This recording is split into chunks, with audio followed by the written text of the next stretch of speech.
Et salut à toutes et à tous, l'ami, c'est Red, j'espère que vous allez bien. On se retrouve aujourd'hui pour un petit tuto, une petite vidéo qu'on va faire sur YouTube.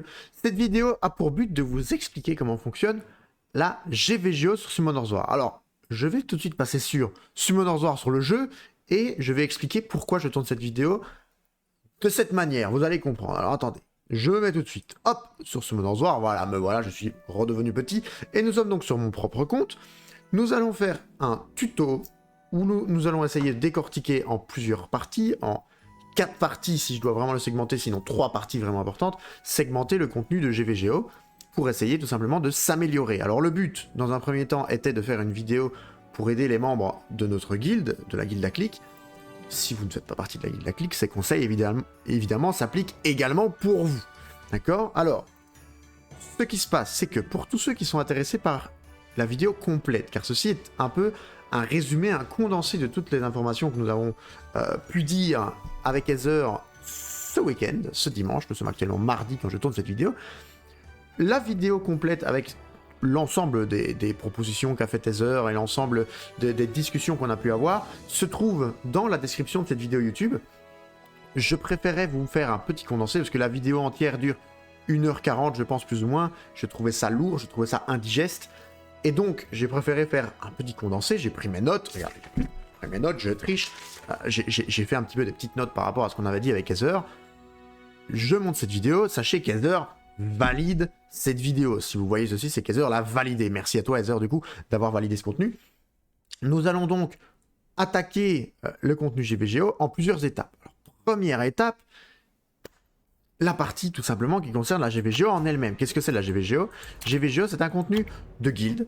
Voilà, nous sommes actuellement dans une GVGO en cours. L'avantage également de faire cette vidéo maintenant, c'est que quand nous l'avons fait 15h dimanche, la GVGO n'était pas active. Là, vous voyez que nous sommes encore en armistice pendant 37 minutes. Donc, je vais pouvoir vous montrer un peu plus de choses. La GVGO, contenu de guilde, 3 guildes, les unes contre les autres qui s'affrontent. Vous voyez ici la guilde bleue, c'est-à-dire nous, la guilde rouge, la guilde jaune. Le principe, nous avons chaque guilde une barre de points. Vous voyez que c'est notre guilde qui est le plus en avance. Une barre de points qui va progresser au fur et à mesure du temps. Là, elle est en stand-by parce que nous sommes pendant les périodes d'armistice. Le but est tout simplement que cette barre atteigne les 20 000 points, c'est-à-dire le bout de ma souris que normalement vous voyez, la fin de la ligne. Si on atteint les 20 000 points, on gagne. Si on n'atteint pas les 20 000 points ou qu'une autre guilde l'atteint avant nous, bien on perd, on finit deuxième ou troisième. Alors, l'important c'est quoi? L'important c'est tout simplement de comprendre comment fonctionne le siège. Alors, le siège de base, et je vais vous montrer pour cela, petite image, je tourne, le siège commence avec 12 bases chacune. Alors, les 12 bases c'est quoi? Vous avez, et vous ne voyez normalement pas ma souris, vous avez les bases qui sont les bases 1, 2, 3, 4, 5, 6, 7, 8, 9, 10, 11, 12. Ça, ce sont les 12 bases que possède chaque guilde. Donc, les bases bleues sont censées être ici, les bases jaunes là, les bases rouges ici. D'accord? Le principe, c'est quoi? Le principe, c'est de prendre des bases aux guildes adverses pour gagner plus de points. Et si je clique sur la barre, vous voyez que nous gagnons actuellement 11 points par minute. La guilde rouge, 18 points par minute. La guilde jaune, 11 points par minute. Pourquoi 11 points par minute pour la guilde jaune et pour la nôtre? Car nous possédons actuellement 11 bases actives. Alors les bases actives, on voit ici 11 bases actives. 12 bases, pourquoi seulement 11 bases actives? Parce que nous avons ici une base qui est déconnectée, j'y reviens dans quelques instants. La guilde rouge, elle, a 13 bases, gagne 18 points. Pourquoi 18 points? Car à partir du moment où nous possédons 13 bases, donc une en plus du nombre classique, il y a un bonus de points qui est attribué ici de 5 points par minute supplémentaires, ce qui permet du coup de gagner plus vite des points par rapport aux autres. Le principe va donc être de passer à 13 bases le plus vite possible et d'essayer tout simplement de garder cette avance de 13 bases pour que nos points s'engrangent, se comptabilisent plus vite que les points des guildes adverses. Alors, pour cela, plusieurs stratégies. C'est vrai que je vous montre l'écran. Je ne suis pas sûr que vous ayez vu ma souris avec le screen, mais ce n'est pas grave.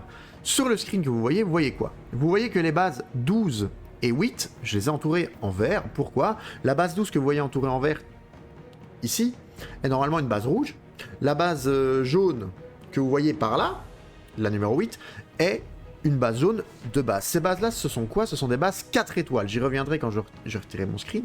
Des bases 4 étoiles, ça veut dire qu'on peut uniquement mettre des défenses 4 étoiles dessus et rien d'autre. Elles sont en général plus solides et plus safe, plus importante à prendre que les autres bases. Pourquoi?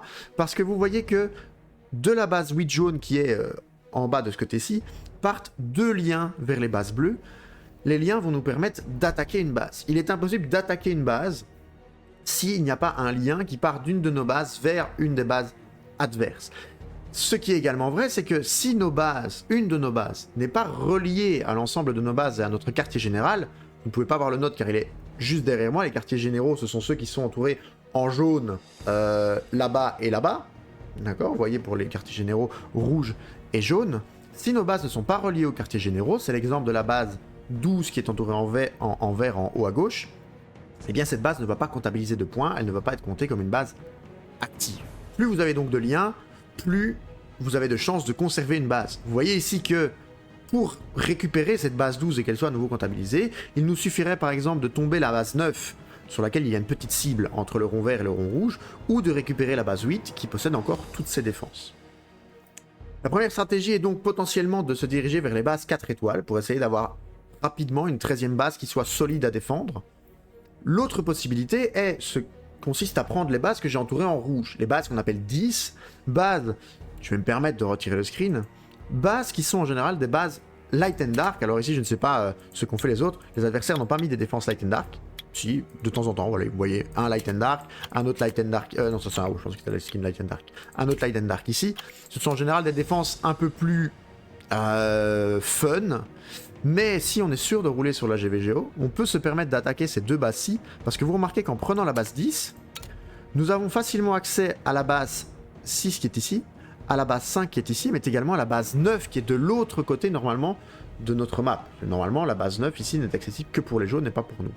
Pareillement, si nous prenons la base 10 qui est ici chez les jaunes, nous pouvons accéder facilement à la base 11, que l'on ne pouvait pas toucher de base, à la base 6 que l'on ne pouvait pas toucher de base, et pour le coup, c'est tout. J'ai une bêtise. Pour le coup, c'est tout. 11, 6, 5. 11, 6, 5, c'est juste parce que la base 9, normalement, n'est pas à nous. 11, 6, 5, auquel on peut accéder facilement. Ça, ce sont du coup les deux stratégies. Je vous montre, par exemple, les bases 4 nat. Voici un exemple de base 4 nat. Vous voyez que ce sont uniquement des monstres 4 étoiles natifs maximum dessus. L'autre base 4 nat, c'est celle-ci. Vous voyez qu'il y a également uniquement des monstres 4 étoiles natifs dessus. 4 étoiles natifs maximum. Le principe est quoi? Le principe est à chaque fois, peu importe les bases, même si on clique sur une autre base, normalement ça doit être le cas. Le principe est de toute façon, quand on construit une base, de mettre 5 défenses identiques. Pourquoi? Parce que lorsque l'on attaque une base, on sait en général si l'on attaque une défense par ici, on peut attaquer cette défense-là. On va attaquer une défense par ici, on va tomber cette équipe-là. Ici, vous voyez que les défenses sont différentes, on va tomber l'autre. Les monstres avec lesquels nous allons attaquer une défense, ce ne sont pas les mêmes. On peut utiliser différents monstres pour attaquer différentes défenses. Si par contre, nous sommes seuls et que nous devons tomber 5 défenses identiques ou quasi identiques qui ont le même fonctionnement, ça va parfois être difficile pour l'attaquant de pouvoir prendre la base tout seul. Pourquoi il est important, par exemple, si nous mettons ces 5 défenses-ci du côté des jaunes, ces 5 défenses-ci du côté des rouges, si cette base malheureusement tombe à un moment parce qu'elle est prise par l'ennemi, si nous réussissons à la récupérer dans la suite de la partie, il est important de remettre les mêmes défenses du même côté, parce que si on a utilisé des attaques de l'équipe jaune pour tomber ces défenses-ci, et qu'après ces défenses-ci nous les remettons sur l'autre base, bah, l'équipe rouge n'avait peut-être pas encore utilisé les offenses qui permettaient de les contrer. Et donc il faut essayer de garder une certaine cohérence. Alors, comment gérer un siège aussi? C'est par ce petit bouton qui n'était pas disponible lors de la première vidéo, ce qui permet aussi d'en parler. L'état du siège va permettre de ne pas aller trop vite. Le siège se fait sur 2 périodes de 12 heures, commence à midi, se termine à minuit, 2 jours de suite, sauf si la guilde évidemment a déjà engrangé 20 000 points. Mais ce bouton est très important parce qu'il nous permet de savoir comment se passe la GVGO en général. Vous voyez qu'ici, nous avons 12 bases, 11 seulement actives, avec 15 537 points. Si on attend le timer et que personne n'attaque, nous allons gagner avant les autres. Vous voyez qu'il nous reste 6h45 pour gagner, la deuxième équipe 7h32. Mais là où nous pouvons voir si nous sommes bien ou pas, c'est qu'en fait nous avons utilisé sur nos 750 monstres au total pour la guilde, il nous en reste 306. 306 qui sont potentiellement utilisables, si les joueurs évidemment se connectent, qui sont potentiellement utilisables pour attaquer et reprendre d'autres bases. Si nous regardons l'équipe des rouges, ils sont à 390. Les rouges sont par exemple en retard dans les points, Ils n'en ont que 7000 comparé aux 15000. Mais ils ont une base en plus, ils vont en gagner plus vite que nous. Et possèdent également plus de monstres. Il est donc important quand on fait notre GVGO de bien réfléchir et se dire tiens, est-ce que je dois balancer toutes mes forces dans la bataille à la première minute, me retrouver à 100 monstres sur 150, et si après j'ai l'offensive adverse qui arrive des deux côtés, ne plus pouvoir me défendre parce que je n'ai plus de monstres pour me défendre. Ça, c'est très important à prendre en compte. L'équipe jaune, si on regarde, elle est plus ou moins comme nous, elle a une base en moins, elle va gagner moins vite que nous, et en plus elle a moins de monstres. Pas grand chose, on passe de 306 à 294. On voit qu'on est plus ou moins tous les deux dans le même style d'état au niveau de la GVGO. Alors qu'est-ce que je ne dis pas? Oui, ce qui est important aussi quand on construit, et nous pouvons un peu passer à une notion particulière, qui est cette notion de cut, c'est la notion que j'ai dit, il faut évidemment quand on joue essayer de couper les liaisons entre une base et le QG adverse. Si vous voyez par exemple ce qu'ont fait les rouges, eux nous ont encerclé la base 12, ils ont coupé toutes les liaisons que la base 12 avait avec notre QG, elle ne nous rapporte plus de points. Ça peut être un moyen facile de ne pas prendre toutes les bases, de ne pas utiliser trop d'offense, mais quand même pénaliser une équipe qui aurait été un peu trop avide de pouvoir et qui se serait un peu trop avancée à l'intérieur des terres. Ça c'est important. Ce qui est important aussi, c'est quoi? C'est d'avoir des défenses, et on va passer plus ou moins dans la partie 2, la partie qui s'occupe des défenses dans la GVGO, d'avoir des défenses qui sont polyvalentes. Défense polyvalente, pourquoi? Alors je vais pour cela m'intéresser par exemple à cette défense-ci. Défense polyvalente, qu'est-ce que ça veut dire? Il vous faut une défense qui soit tanky. C'est le cas. Celle-ci va avoir suffisamment de points de vie et de défense que pour tanker et pouvoir jouer et installer son jeu. Elle va aussi être rapide. Ce sont 3 monstres qui ont les capacités. Si on regarde par exemple, on va peut-être pas montrer les runes de Jeep. Je vais montrer. Est-ce qu'on a des runes à montrer? On peut remontrer les runes de Pilou, il ne nous en voudra pas. On peut regarder Vigor. Vigor qui a une grosse speed de base.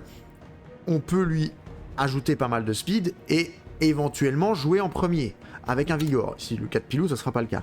On a éventuellement besoin d'avoir du strip, on a éventuellement besoin d'avoir du break def, également des dégâts et de la résilience. Ce genre d'équipe fait à peu près tout.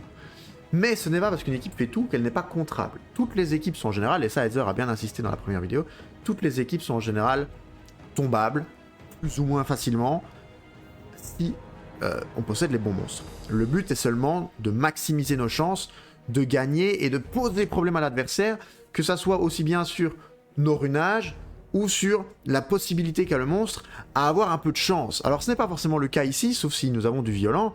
Ça pourrait être le cas par exemple si on prend une défense, alors je sais pas si je tombe juste, pas celle-ci.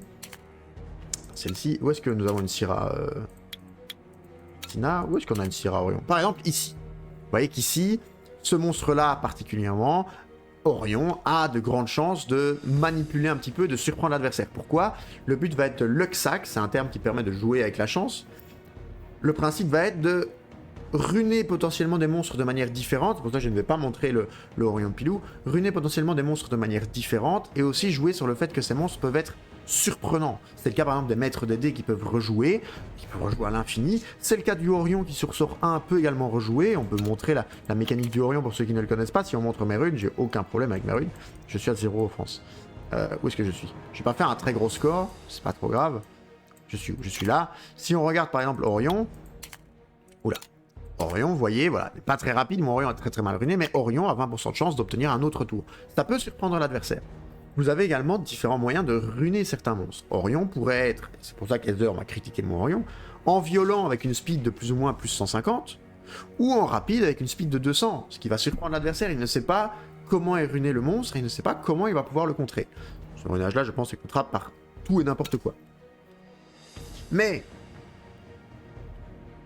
le principe fondamental va être quand même de faire perdre du temps à l'adversaire et de permettre, sur un coup de chance, de sortir un monstre de son attaque pour après passer en situation de 3 contre 2. Par exemple, on peut jouer sur les procs violents, on peut jouer sur un proc désespoir, on peut jouer sur un strip qui pourrait passer, on peut jouer sur une grande vitesse. Tout ça va permettre de surprendre les adversaires, ils ne s'attendent pas forcément à avoir un runage particulier. Je pense par exemple à un Rakan qui pourrait être soit en violent, soit en vampire. Un Rakan en vampire va se régénérer et s'il a de la chance de contre-attaquer sur son sort 3, va rarement être tuable à part si on le one-shot. Un Rakan en violent par contre va être facilement tombable, mais va peut-être pouvoir sortir plusieurs monstres très vite s'il a la chance de jouer plusieurs fois souvent. Alors, que dire de plus? J'essaye de ne pas m'embrouiller pour ne pas que ça prenne trop de temps. Que dire de plus? Au niveau des défenses, et ça je vais me baser sur les défenses d'Ashawash, qui est un très gros joueur de chez nous, le plus gros joueur d'ailleurs de chez nous, n'ayez pas peur de le dire. Je ne vais pas cliquer sur ces runes, mais au niveau des défenses, il y a plusieurs types de défenses à faire. Premièrement, et on va pas trop s'attarder dessus, ça va dépendre des monstres que vous avez, ce sont les défenses Light and Dark. Vous voyez que lui, voilà, a une défense Light and Dark, une deuxième défense Light and Dark, et normalement une troisième défense Light and Dark. Ces défenses-là vont dépendre évidemment des monstres que vous avez, peuvent surprendre, peuvent être embêtantes, parce que les joueurs ont peut-être moins de connaissances de ce que font ces monstres-là, et peut-être moins de counter montés pour ces monstres-là. C'est pour ça qu'en général, on les met sur les bases 10, pour être un peu plus solide, mais pas forcément intombable. Ce qui va être par contre le cas des autres défenses, retournons sur les défenses d'Ashawash, il va y avoir premièrement les défenses 4 étoiles qui sont nécessaires pour les bases 4 nat, et les défenses 5 étoiles. Défense 4 étoiles, vous remarquez que il en a fait une, il en a fait deux, il en a fait 3, il a fait les 3 défenses 4 nat qui sont actuellement méta, il y en a plus que cela, il y en a peut-être d'autres aussi, mais 3 défenses 4 nat qui étaient en tout cas dans la méta, et qui vont permettre de faire à peu près tout. Ces deux défenses-ci particulièrement, la première que nous avons déjà montrée sur l'autre base et celle-ci, sont très polyvalentes. Elles peuvent jouer vite, elles peuvent jouer souvent, elles ont de break def, elles ont du strip, elles ont des dégâts, elles font à peu près tout. C'est moins le cas d'une défense comme celle-ci qu'on va appeler une défense cleave. On reparlera des cleaves au niveau de l'offense, mais la théorie est la même. Une défense cleave va permettre de tout tuer tour 1 si la défense ou l'offense se passe bien. Si là la Clara, elle a une intelligence parfaite normalement, fait son sort 3, qu'elle est plus rapide que l'adversaire, que après le Liesel fait son sort 3 et que le Samouraï fait son sort 3, si tout le monde est bien runé et que l'adversaire n'est pas suffisamment fort, son offense va échouer et il va se faire tuer au premier tour. Elles sont nettement moins sécurisantes, parce qu'il suffit que votre Clara soit moins rapide que l'adversaire, c'est perdu. Il suffit qu'il y ait un tank, par exemple un tank vent en face ou une équipe vent en face, bien le break def qui va dépendre ici du Liesel ne va peut-être pas être posé sur des monstres vent à cause de glancing, à cause de manque de précision ou à cause d'un surplus de résistance, et donc ces défenses-là vont être plus facilement attaquables, plus facilement tombables. Ça c'est ce qui concerne les défenses 4 nat. La plupart par contre des défenses vont quand même être des défenses 5 nat, défenses 5 nat dans lesquelles on va essayer d'avoir à peu près tout pour embêter les adversaires. C'est toujours le même principe. Si on se base par exemple sur cette défense-là, vous avez Ryu qui va arriver et qui va strip normalement l'ensemble des adversaires. Vous avez quand même énormément de points de vie sur les monstres. Vous avez Ryu qui ne peut pas mourir sur le premier coup parce qu'il l'empêche les dégâts. Vous avez Ritesh qui peut mettre un break def de zone. Vous avez Rakan qui peut taunt. Et toutes les défenses fonctionnent à peu près de la même façon. Nora, qui est un monstre exceptionnel en défense siège, va pouvoir strip, va pouvoir taunt. Vous avez Sphira qui peut également rejouer, faire des dingueries et sortir très vite un ou deux monstres.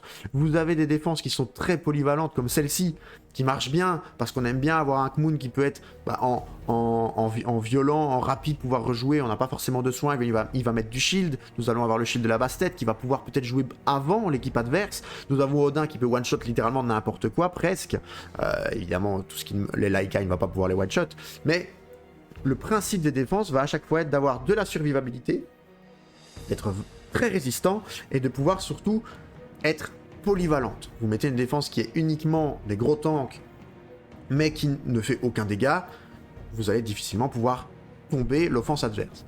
C'est là où j'en viens à un petit tips que m'a donné Heather dimanche. Il est important d'avoir sur vos défenses, et je vais montrer sur mes runes, je pense que j'en ai une qui est le cas, d'avoir sur vos défenses un set destruction. Pourquoi un set destruction? Je pense que le seul sur lequel j'en ai, c'est Orion, malheureusement.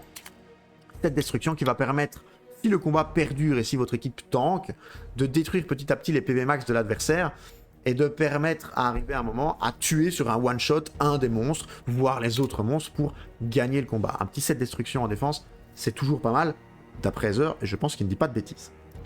Sur ce qui est du reste, parce que la défense on a plus ou moins parlé de tout, il faut quand même parler des leads. Remarquez que si on regarde surtout Ashawash, les miens sont basés pas sur ma défense, c'est très mauvais. Si on regarde les leads, on a lead vitesse, lead PV, lead vitesse, toujours le même, lead vitesse, lead vitesse, lead vitesse, lead vitesse, lead PV.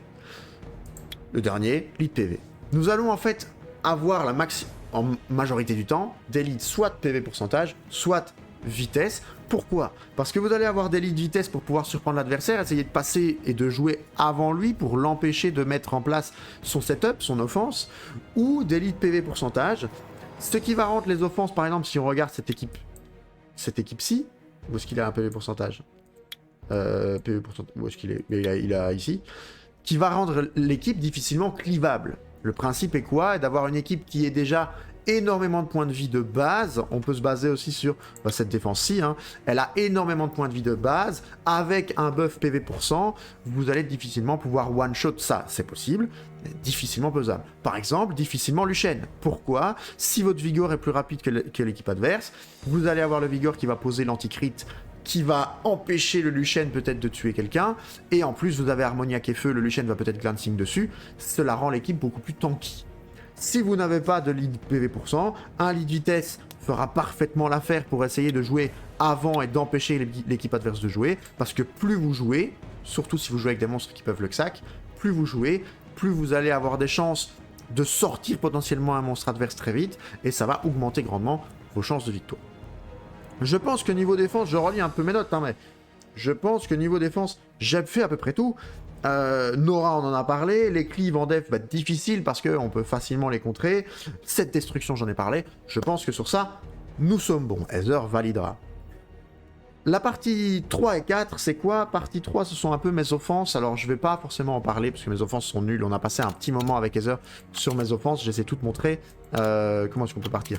Voilà, j'ai montré un petit peu toutes les offenses que j'avais, sauf celle-ci. Voilà, conseil d'Heather, on va y revenir sur cette défense-là. J'ai fait sur cette offense-là, pardon. J'ai fait un petit peu toutes mes offenses, on a testé. Si vous êtes intéressé pour voir cela, c'est plus ou moins au niveau de la minute 55-56 dans la vidéo. Je vous invite à aller regarder la vidéo qui est dans la description, la vidéo complète.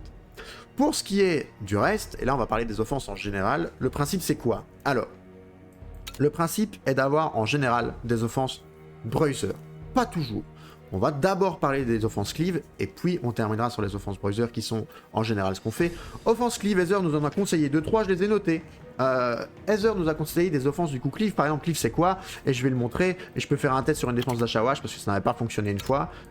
Donc comme ça, on va voir si ça fonctionne cette fois-ci. Ça avait fonctionné une fois sur deux dans la vidéo. Si je prends par exemple cette défense-ci, parce qu'elle est... Je prends par exemple cette défense-ci, et je la teste. Une cleave, c'est quoi? Une cleave, c'est ça. Une cleave, c'est Gallion, Grogun, Tiana. Le principe, votre Tiana joue avant tout le monde. Elle enlève tout. Le Gallion break def tout. Et votre Nuker, votre Grogun ici dans ce cas-ci, one-shot tout. Alors là, on va voir. One-shot pas tout. On y est quand même presque. La cleave a fonctionné. Alors pourquoi cleave difficile? Parce que si vous cleavez une équipe, il faut être sûr de plusieurs paramètres. Premièrement, si vous n'avez pas Tiana et que vous avez un stripper autre, est-ce que le strip va fonctionner? Ensuite, est-ce que votre stripper va déjà être plus rapide que l'équipe adverse? Ce n'est pas sûr. Est-ce que votre Gallion ou votre breakdef va poser efficacement le breakdef sur tout le monde? Et ensuite, est-ce que les dégâts que vous avez vont être suffisants pour tomber l'équipe adverse? Rien n'est moins sûr. Vous voyez qu'ici, on avait laissé en vie le mage vent. C'est pourquoi les cleaves sont parfois difficiles. Parce que si vous n'arrivez pas à cleave au premier tour, votre équipe après n'a plus beaucoup de force. Tiana Gallion, ça fait pas grand-chose niveau dégâts. Grogun, il a encore son sort 2, mais ça se fait tuer facilement. En plus, il est monstre dark, donc il risque de se faire frapper. Les cleaves sont difficilement utilisables en offense, à moins que vous soyez vraiment sûr de vos runes et que vous soyez en avance sur l'équipe adverse. Les quelques cleaves quand même conseillés par Heather, c'est quoi? Heather nous a conseillé 3. Premièrement, une cleave Gallion, Iselia, Léa. Si vous avez Léa, apparemment c'est une offense qui passe surtout si vous avez les runes. Vous avez Iselia qui strip, Iselia qui la fait feu, Gallion qui pose le break def, Léa qui arrache l'équipe adverse. Deuxièmement, Heather nous a proposé encore un cas Gallion. Gallion, robot, samouraï, light and dark. Alors, quand je dis robot, un robot qui strip, dans l'idéal, le dark ou le vent. Vous avez votre robot qui strip les effets nocifs. Encore faut-il qu'il y arrive et qu'il joue avant. Vous avez le Gallion qui break def l'ensemble de l'équipe adverse. Vous avez votre samouraï qui fait son sort 3 et qui peut éventuellement vaporiser l'équipe adverse. Troisième cleave dont Heather a parlé. Il nous a parlé de Mirinae Théon Lucienne. Faut-il encore avoir la chance d'avoir Mirinae? Ce qui est mon cas, je ne l'ai pas monté. Heather m'a insulté dans la vidéo. Mirinae Théon Lucienne. Mirinae qui augmente le boost attaque, fait que votre Lucienne va normalement tout détruire. Mais à nouveau, il faut que votre Théon soit suffisamment rapide pour pouvoir faire jouer Lucienne. Il a également parlé d'une autre cleave avec un Lucienne, un Jamir et l'Homunculus Light. Je vous laisse regarder la vidéo si vous voulez en entendre parler. Et la dernière cleave dont on pourrait à la rigueur parler, mais qui est une cleave un peu particulière, c'est la cleave qui est basée, et que tout le monde connaît, sur Bulldozer, Cuivre et Imezeti, qui va plutôt se baser sur de l'anti-def et qui ne va pas one-shot l'ensemble des monstres, mais qui va one-shot en tout cas 2 monstres en général tour 1, et vous permettre de faire un 3v1, ce qui est largement plus profitable. Ça, c'est en ce qui concerne les cleaves. Le reste des offenses vont être des offenses qu'on appelle bruiser. Le but va à chaque fois être, quand on construit une offense, soit d'utiliser une offense qui est construite de base, qui existe, qui est toute faite, qui fonctionne bien, soit d'utiliser une offense qui va contrer la défense de l'adversaire. Et sur ça, je vais vous montrer plusieurs tests. Alors, il nous a parlé notamment s'il y avait des défenses avec Nora, de prendre quelque chose qui empêchait les effets nocifs. S'il y avait une défense avec un Rakan, tout simplement de prendre un gros tank vent qui peut survivre, etc. pour empêcher le Rakan un petit peu de jouer et attirer le Rakan. Les offenses qu'il nous a montré, c'est quoi? Et je vais jouer sur... je pense que je vais jouer contre lui. Où est-ce qu'il est? Il est là. Et on n'a pas encore fait ses attaques, vous voyez, c'est pas très bien. On avait testé par exemple ceci. Là, quel est le problème? Mais là, le problème, vous allez voir, c'est le Roid qui en fait va break def. Il n'y a pas de break def sur Aegir, il n'y a pas de break def sur Beta, c'est le Roid qui va break def. Roid est quel élément? Roid est vent. Alors normalement, une Rina vous suffit. Je n'ai pas de Rina de montée. Rina qui permet en plus d'attaquer sur les bases 4 étoiles. Pour le test et pour le principe, ça fonctionnera de la même façon. On va vous montrer ça avec une Camille qui va jouer le rôle un petit peu de la Rina. Qu'est-ce qu'on met avec ça? On met nous-mêmes un Roid. On met par exemple un petit venteux. Quel est le principe? Il est où venteux? Il est là. Je vous montre pas les ruinages parce que les ruinages sont dégueulasses, j'ai même pas de lead ici, donc les ruinages sont dégueulasses. Le principe est quoi? C'est que Roid va uniquement taper la Camille, il ne va attaquer personne d'autre. Et donc, votre Aegir ne va taper personne d'autre non plus. Les deux monstres adverses, les deux monstres latéraux sont vent. Aegir va obligatoirement focus la Camille. Il n'y a que Beta qui va éventuellement taper un petit peu le venteux. À la rigueur, elle va donner un shield à tout le monde, ou le Roid. Et là, ça va vous permettre tout simplement de passer plus facilement vos offenses. Alors le principe ici c'est quoi? On va dans un premier temps tuer Aegir qui est quand même une de sources de dégâts. Je vais prendre le sort 2, un peu bête. On va tout simplement le focus. Vous allez voir que là la Camille elle va tanker. La Camille elle s'en fout. Là le Aegir, vous voyez, il proc violent. Je sais pas si c'est violent, il a joué deux fois très rapidement. Mais on s'en fout. Il est en destruction. Mais vous voyez que la Camille tank. La Camille a des points de vie. Bon, la Camille rejoue aussi. Le principe c'est de sortir Aegir. La Beta, à la rigueur, va le raise. Pas trop grave, on va leur retomber juste après. On passera ensuite sur Beta qui apporte le soin. Et ensuite sur Roid. Alors j'ai demandé à Heather pourquoi pas Roid en deuxième et bien Beta en deuxième, par exemple dans l'idée. Alors il faut penser à certains trucs, c'est que le Roid, étant donné qu'il peut taunt, si notre Roid attaque le sien et que malheureusement on le taunt, il pourrait break def notre propre Roid et enchaîner sur le Roid et non pas sur la Camille après, ça serait un peu embêtant. Donc voilà, là on va tout simplement continuer. Il n'y a presque plus rien à faire, cette offense en vrai... Jamais moi j'y aurais pensé, Heather nous montre ça. C'est vrai que l'offense passe tranquille. Faut-il encore monter une Rina pour le faire dans la base 4 nat? Mais vous voyez que tout se passe tranquillement. On n'a absolument aucun problème. Notre Camille s'en fout des procs violents. Voilà, elle prend un petit peu de dégâts, mais pas trop. Le principal c'est quoi? On a un monstre haut qui est venu tanker l'ensemble de l'équipe adverse et qui fait tout le travail. Là on peut mettre play. Je continue à parler, je meuble. Voilà. Il va rien se passer. Je vais vous montrer une deuxième offense que j'ai faite. Là, on va se mettre sur mes défenses à moi, parce que Heather n'a pas cette défense à te monter. Et c'est une offense que j'ai failli rater. Offense, par exemple, sur un monstre où on va utiliser un tank dark. Par exemple, c'était sur cette défense-là, voilà. Vous voyez que... Bon là, c'est un peu plus embêtant, on pourrait avoir la Chiclide et la Million qui tapent un petit peu tout. Le Eshir, lui, va d'office se diriger vers le tank dark. Et donc on pourrait imaginer, je pense que je l'avais noté, on pourrait imaginer, voilà, le Jultan, un petit Jultan, qui va se faire tanker par le Eshir. Voilà. Et qu'est-ce que j'avais mis avec ça? Je ne sais plus. J'avais mis quoi? Je me demande si j'avais pas mis Venteux Roid aussi, hein. Ouais, en offense, vous pouvez évidemment monter plusieurs fois les mêmes monstres, vous n'avez pas besoin de vos runes, vous pouvez simplement swap vos runes, ça marche très bien, tout est nickel. Si on swap... Où est-ce qu'il est venteux? Je le perds à chaque fois. Il est là. Je sais plus si c'était passé, je pense que c'était passé, je sais plus comment j'avais fait. On va tout simplement voir. Là, le principe c'est quoi? C'est que le Eshir qui va mettre des gros dégâts va focus le Jultan. Les autres monstres, bah, ça va dépendre un petit peu de qui le focus, mais vous allez potentiellement pouvoir tomber les monstres avec tout simplement Roid et Venteux. Là, on va essayer de taper la Miang. On va voir. On aurait pu taper le Eshir vu que c'est le Eshir qui cycle. Notion importante aussi, c'est vrai que c'est le Eshir qui va permettre plus facilement à l'équipe adverse de rejouer. Et donc, il est parfois important de tomber la personne qui cycle en premier lieu. Là, voilà, j'ai tombé la Miang plus facilement. Ma Miang est très peu tanky. Normalement, on aurait dû focus le Eshir en premier. C'est pas grave.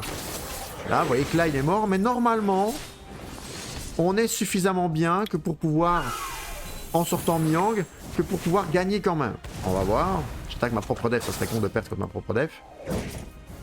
Voilà. Là, il n'y a plus qu'elle. On va y aller doucement. Normalement, tout passe. Vous voyez le principe? On met un tank d'un élément qui va attirer les attaques adverses. Et après, bon, j'aurais dû faire sur 2, c'est pas grave, on va match-play. On met un tank qui va attirer les attaques adverses. Parfait exemple de l'arena. Et 2 autres monstres qui vont s'occuper de clear un petit peu le reste de l'offense. Ça, c'est la stratégie que nous conseille Aether pour construire une offense. Vous regardez la défense en face. Vous vous dites, ok, quels sont les problèmes, quels sont les monstres qui vont me poser souci au niveau des dégâts, au niveau peut-être des break def embêtants. Par exemple, je reprends ce qu'on vient de montrer.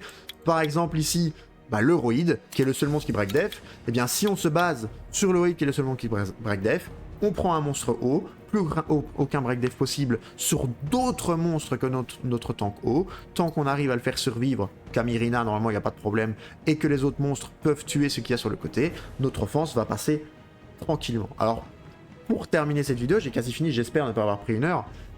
Je vais parler de 2-3 offenses que je n'ai pas moi-même, que je vais essayer de monter pour m'améliorer aussi en siège. Les offenses, c'est quoi? Alors, on pourrait se dire que Venteux et Roid vont à peu près tout faire, on l'a fait sur les 2 trucs. Roid et Venteux sont des très bons monstres, vous pouvez également en monter plusieurs exemplaires et swap vos runes, je l'ai déjà dit. Offense qui marche bien également, vous avez une offense qui est Feng Yang Velajuel Alia. Feng Yang Velajuel Alia, je peux à la rigueur vous la montrer juste après. Je l'ai montée, elle fonctionne bien, j'ai fait une victoire avec dans ce siège. J'ai peut-être encore le replay, mais ça m'étonnerait. Ça m'étonnerait que j'ai le replay. Ah! Écoutez, j'ai même pas accès au reste du chat, donc je n'aurai pas le replay. Est-ce que... Si, j'ai le replay. C'est vrai qu'il y a ça. Autre offense qui marche bien, tout ce qui est TLV et TCV. TLV, Tracteur, Lulu, Venteux. Pourquoi par exemple? Parce que Tracteur ne peut pas être break def, Lulu amène de l'immunité, Venteux ne peut pas être break def non plus. Vous jouez ça contre un Carcano, votre Carcano il pleure un petit peu. Hein. Votre Carcano ne va pas pouvoir break def ni le Venteux sur qui va viser, ni la Lulu qui va mettre de l'immunité, ni le Tracteur qui ne peut pas être break def. Ça va être très difficilement tombable et vous allez normalement rouler sur tout. TCV c'est quoi? Je me permets de dire l'acronyme TCV, je ne sais pas si on peut. C'est Tracteur Camille. Venteux, le principe est le même, vous n'avez pas de soins, vous n'avez pas d'immunité. Je sais pas c'est lequel du coup. Mais le principe est quoi? Non, c'est pas celle-là. C'est pas celle-là. Je pense que j'ai attaqué en premier. Ah bah oui, ça c'est pas moi. Non. Le principe est que votre Camille, de toute façon, même si elle se prend un break def et qu'elle se prend un crit, va normalement réduire les dégâts des crits et vous n'aurez pas de...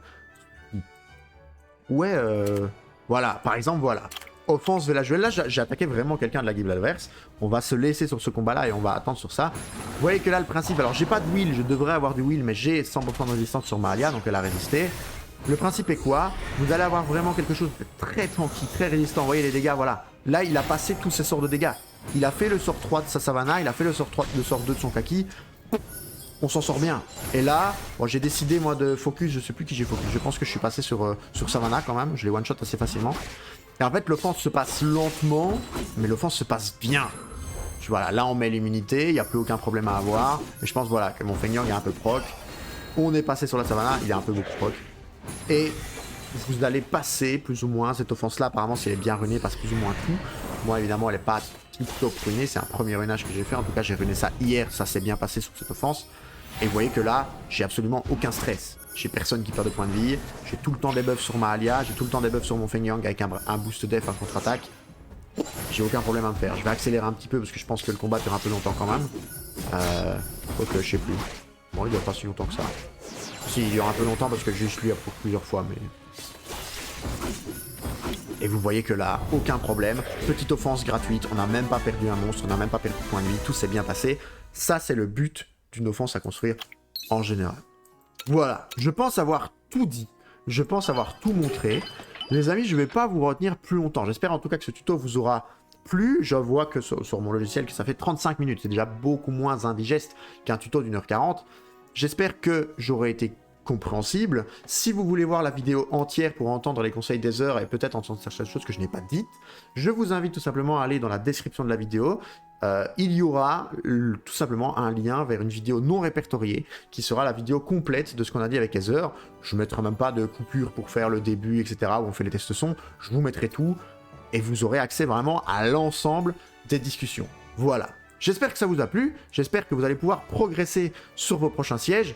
Merci encore une fois à Heather pour toutes ces astuces, etc. Merci aux défenses d'Achawash pour certains tests et certaines explications. Moi, je vous laisse là. Tout simplement, plein de chance sur vos invocations. C'était Red. Je vous fais des gros bisous. Bye bye.